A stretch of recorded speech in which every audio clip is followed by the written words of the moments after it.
And the more I worked in the area of development, the more it became clear to me that the faith community needed someone to champion its role, someone to provide a sense of coordination in terms of best practices, someone to be a voice. And so I went around and talked to the people running these large faith-based institutions, Catholic Relief, World Vision, Compassion, Opportunities International, ADRA, the American Jewish World Relief, Islamic Relief, the Tony Blair Faith Foundation, and expressed this interest and concern and whether or not they thought, you know, that it would be helpful to form an organization to support those needs. And I thought, you know, several of these people are going to say, Ed, we're real busy. Could you please come back later? We don't have time to talk to you. And the number of people who said that was zero, none.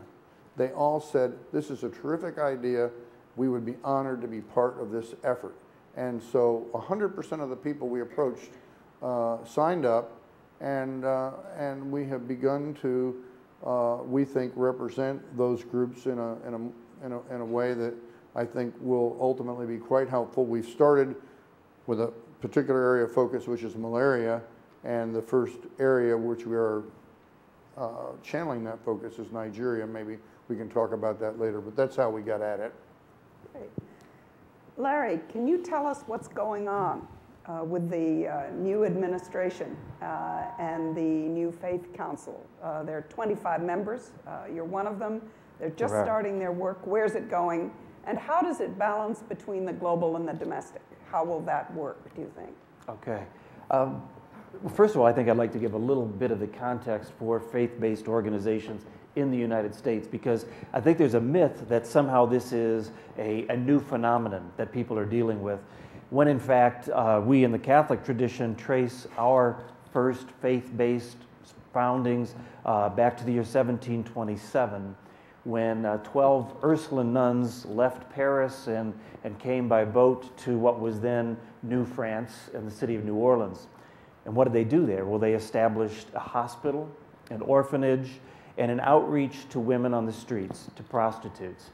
And in that, I think we see the seeds of what has become a rather elaborate infrastructure of social outreach in this country, in the Catholic health system, Catholic charities, and the Catholic educational system, all of which in its beginnings were there to really to assist immigrants who were trying to adapt to this new country. From the beginning, and it happened, you know, not just in New Orleans, but all across the country, we partnered very heavily, actually, with local governments in responding to local needs. It wasn't, however, I believe until 1872 that the federal government made its first grant to a nonprofit organization. And that organization was the Little Sisters of the Poor in Washington, D.C., to care for senior citizens.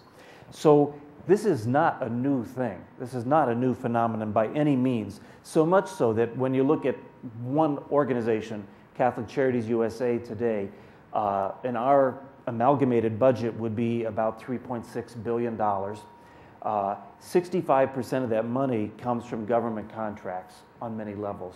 So there's a very strong partnership between government and faith-based organizations. I'm sure with Lutheran services in America, it would be quite high as well. But what you see is people of faith responding to need in a very systemic way.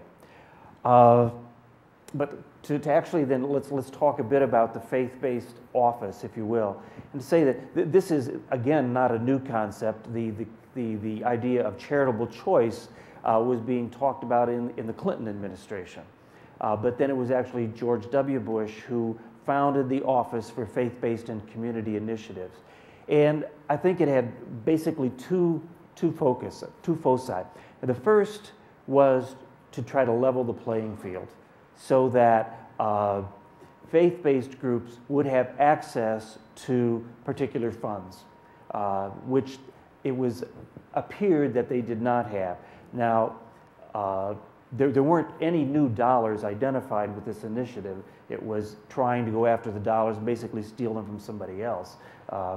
which didn't sit real well with a lot of folks, but there were no new dollars. But the other piece of it was that very traditional organizations like Catholic Charities, Lutheran Services in America did not need this office for that reason.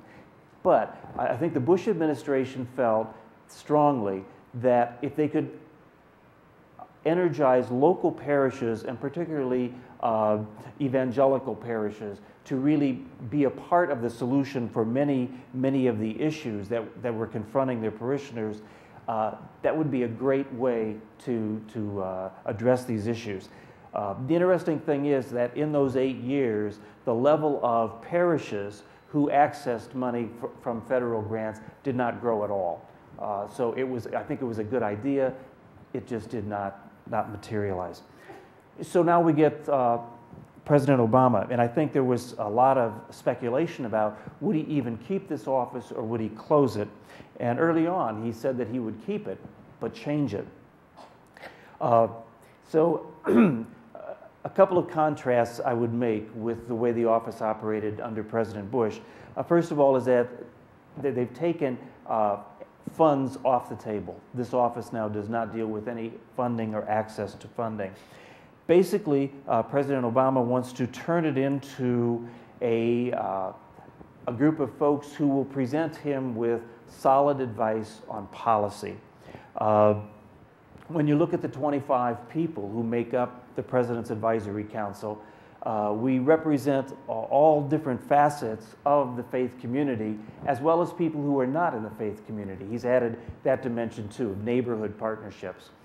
So you see the head of the Big Brothers and Big Sisters sitting at the table with us. And basically what the President has said to us is, if you folks who have such divergent opinions can find a common ground in how to strategize in addressing policy issues, then that will be awfully good advice, because it should work if I can get the 25 of you to agree on this. Just a word about how, in fact, it's going to work. There are 5 task forces that have been formed, each to have a particular focus and come up with recommendations.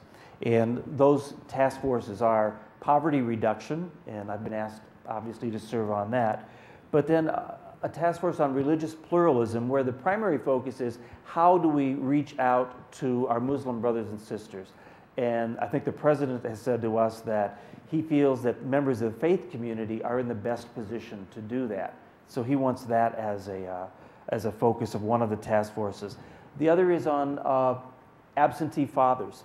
How do we, I mean, we all recognize that that's a huge problem in our country, absentee fathers, especially for people living in poverty. How do we address that? They will also review the status of the faith-based office. Is it really doing what it should be? But finally, and probably the most controversial task force that the President has given us is how do we address abortion in this country? Because on this panel you will find very, very entrenched pro-life groups, like those of us who are Catholic, but you also find very entrenched pro-choice groups. And he's thinking, if you can come up with a common strategy here, then it will work. And basically, this strategy will probably be one of abortion reduction, because no matter where you are on this spectrum, I think everyone recognizes that if we can reduce the number of abortions, that is a good thing. So, and that particular task force is open to any of the 25. It's the one that's kind of an open thing. So I'm optimistic about the possibilities here. If it works, it will be a very good thing.